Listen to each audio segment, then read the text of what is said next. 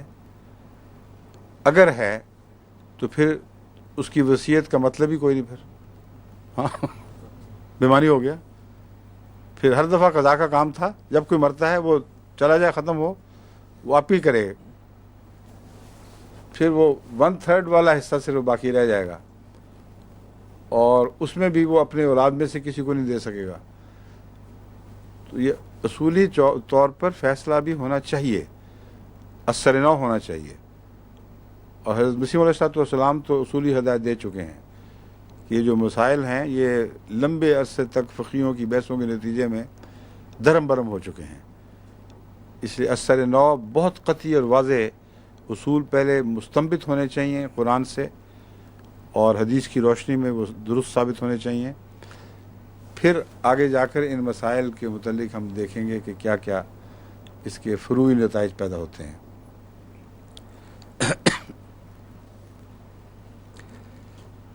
اعوذ باللہ من الشیطان الرجیم، بسم اللہ الرحمن الرحیم۔ یا ایھا الذین آمنوا اوفوا بالعقود احلت لکم بہیمۃ الانعام الا ما یتلی علیکم غیر محل الصید وانتم حرم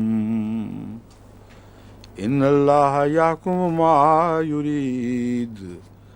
یا ایھا الذین آمنوا لا تحلوا شعائر اللہ ولا الشہر الحرام ولا الہدی ولا القلائد ولا آمین البیت الحرام یبتغون فضلا من ربهم ورضوانا وإذا حللتم فاصطادوا ولا يجرمنكم شنآن قوم أن صدوكم عن المسجد الحرام أن تعتدوا وتعاونوا على البر والتقوى ولا تعاونوا على الإثم والعدوان واتقوا الله إن الله شديد العقاب۔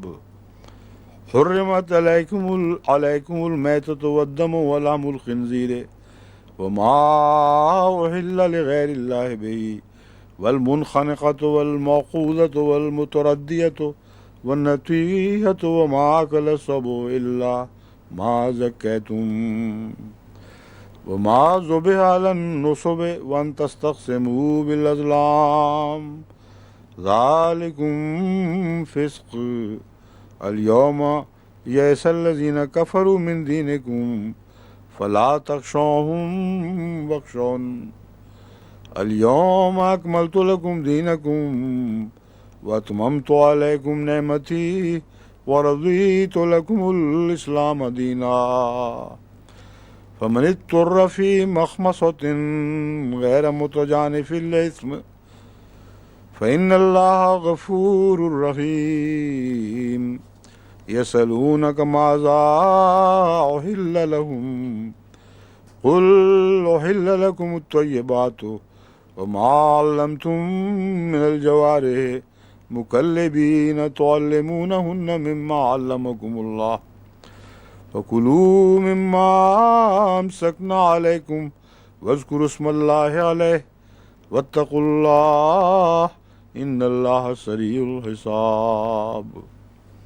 اليوم أحل لكم الطيبات وطعام الذين أوتوا الكتاب حل لكم وطعامكم حل لهم والمحصنات من المؤمنات والمحصنات من الذين أوتوا الكتاب من قبلكم إذا آتيتموهن أجورهن محسنين غير مصافحين ولا متخذي أخدان ومن يكفر بالإيمان فقد حبط عمله وهو في الآخرة من الخاسرين۔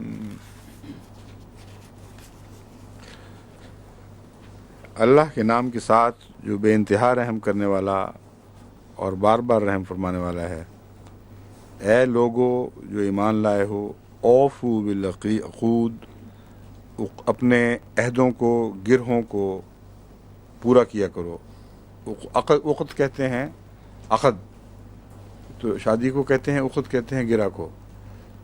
تو دراصل ایک ہی چیز کے دو پہلو ہیں. کسی قاعدے قانون کے مطابق دو چیزوں کا رشتہ قائم ہو جانا. اور عقود سے مراد تمام عہد ہیں جو پختہ ہو چکے ہوں. تو اللہ تعالیٰ فرماتا ہے اپنے عہدوں کو پورا کیا کرو.